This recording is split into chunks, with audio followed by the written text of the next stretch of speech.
অনেকে মারা গেছে 6 মাসের মাথায়, অনেকে মারা গেছে 7 মাসের মাথায়, অনেকে মারা গেছে 8 মাসের মাথায়। একটা আহত যোদ্ধা সরকারকে 8 মাস সময় দিয়েছিল তাকে সুস্থ করার জন্য, 8 মাস সময় দিয়েছিল। আমাদের স্বাস্থ্য উপদেষ্টা 8 মাস সময় পেয়েও আমাদের একজন জুলাই যোদ্ধাকে তিনি সুস্থ করানোর জন্য ফুসরত পেলেন না। এটা হলো আমাদের জুলাই এবং জুলাইয়ের পরবর্তী অবস্থা। জুলাই নিহত যারা হয়েছে তারা কতটুকু সম্মান পাচ্ছে এটা আমরা জানি।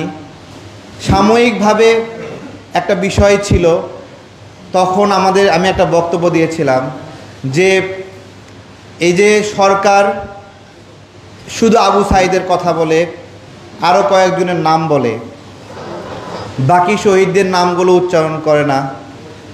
তখন এরকম মনে হচ্ছিল যে সরকারের নিহতদের প্রতি এত মায়া, এত সব ক্রেডিট দিচ্ছে।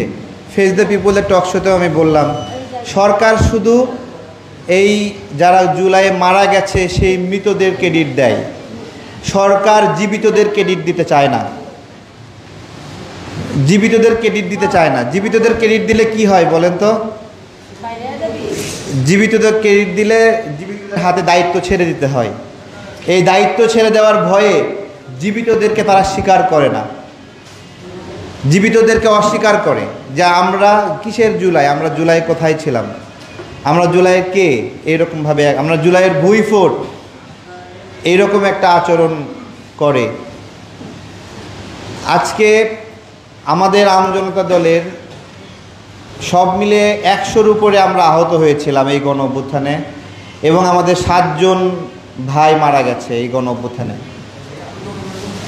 আর রাব্বির বোন তো আমাদের আমজনতা দলের প্রতিনিধি, তার ভাইকে ধরলে 8 জন মারা গেছে। তো জুলাই আমাদের জুলাইটা কেন আমরা জুলাইটা হইল, শুধুমাত্র কোটার দাবিকে কেন্দ্র করে কি আমরা এই জুলাইটা পেয়েছি? কোটা তো 16 তারিখে এই দাবি মেনে নিয়েছে, এরপরে তো সবাই দেখলাম সুটকেস ব্রিফকেস নিয়ে ক্যাম্পাস ছেড়ে চলে যাচ্ছে, সবাই একজন একজন করে চলে যাচ্ছে। তাহলে এরপরের যে আন্দোলনটা হলো সেইটা আসলে কিসের আন্দোলন ছিল? এরপরের যে আন্দোলন সেটাই ছিল আমাদের সেই সুদীর্ঘ ভোটাধিকারের আন্দোলন, এবং ক্ষমতা বিলম্বিত করার জন্য, ক্ষমতা প্রলম্বিত করার জন্য তারা মাঝে মাঝে স্থানীয় সরকারের নির্বাচনের কথা বলে। আজকে গণতান্ত্রিক সংকটের কথা বলছি, এই স্থানীয় সরকার নির্বাচনের হাইপ তোলা, এটাও আমাদের গণতন্ত্রের সংকটের একটা কারণ। কেউ বলতে পারবে কোনো চেয়ারম্যানের পতনের জন্য কোথাও আন্দোলন হয়েছে, কোনো কমিশনারের পতনের জন্য আন্দোলন হয়েছে? তাহলে জুলাই হয়েছে হলো একটা সরকারের পতনের জন্য, একটা স্বৈরাচারের পতনের জন্য। তাহলে জুলাইয়ের প্রথম দায়িত্বই হলো আর একটা সুন্দর সরকার বানানো। কোনো স্থানীয় সরকার নির্বাচনের জন্য জুলাই হয়নি, কিন্তু স্থানীয় সরকার নির্বাচন চাচ্ছে। কেন চাচ্ছে?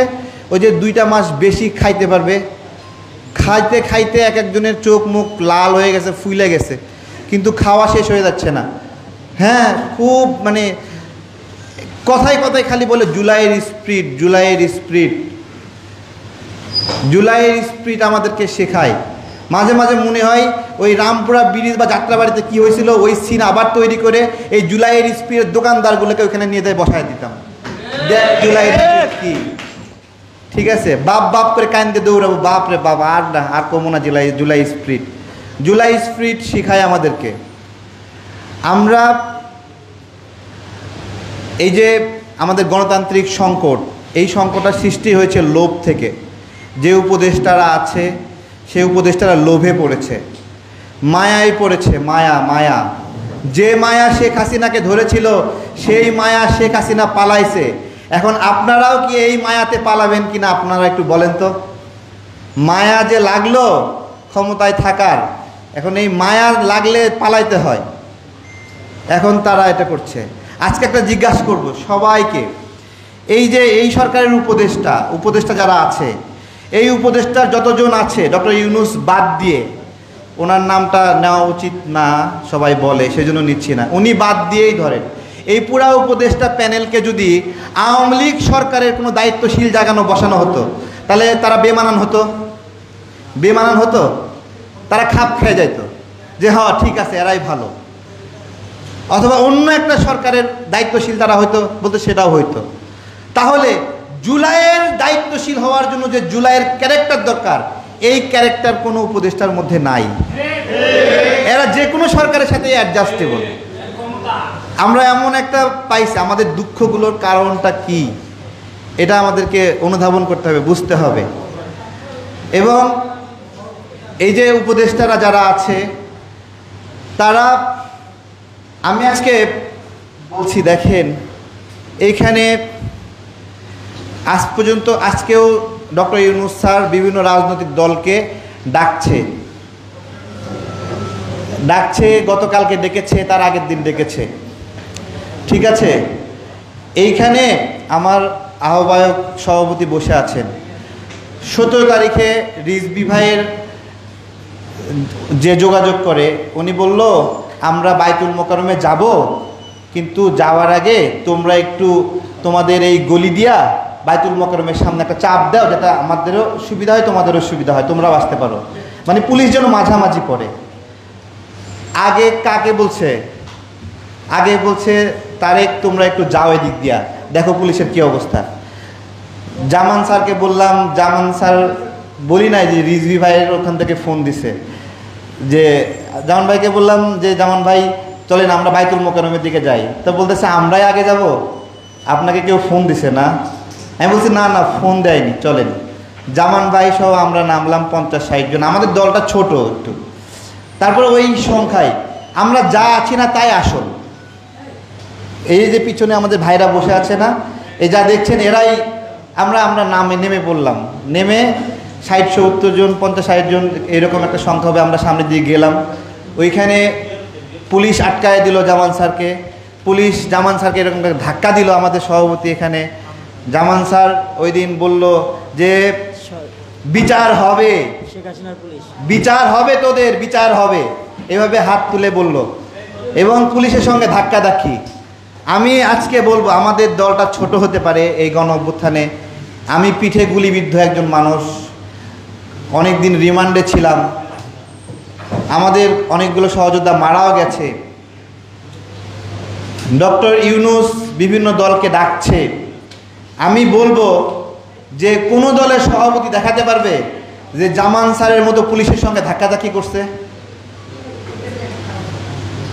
দেখাতে পারবে? না, নেতৃত্বের জায়গা থেকে না। কিন্তু এই অসম্মানিতগুলো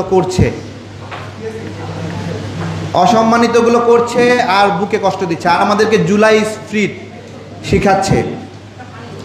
মাঝে মাঝে মনে হয় যে টাইনে ছিঁড়ে ফেলি, এরকম মনে হয় যে যখন জুলাই স্পিরিটের কথা বলে, যে কি বলে এগুলা।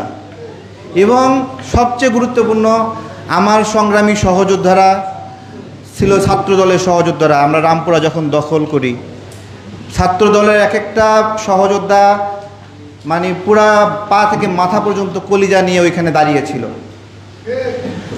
এবং পুরা বাংলাদেশের চেঞ্জ মেকার ছিল তারা ওই জায়গায়।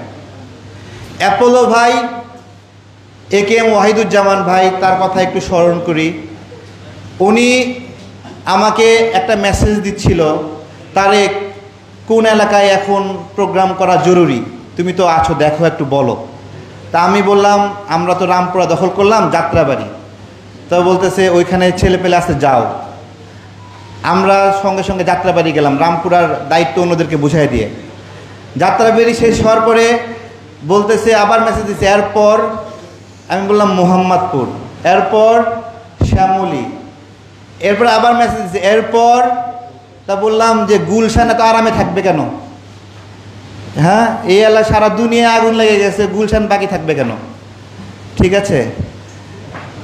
তো এই হলো আমাদের এই আন্দোলনের এক একটা জায়গায় পদক্ষেপ ছিল।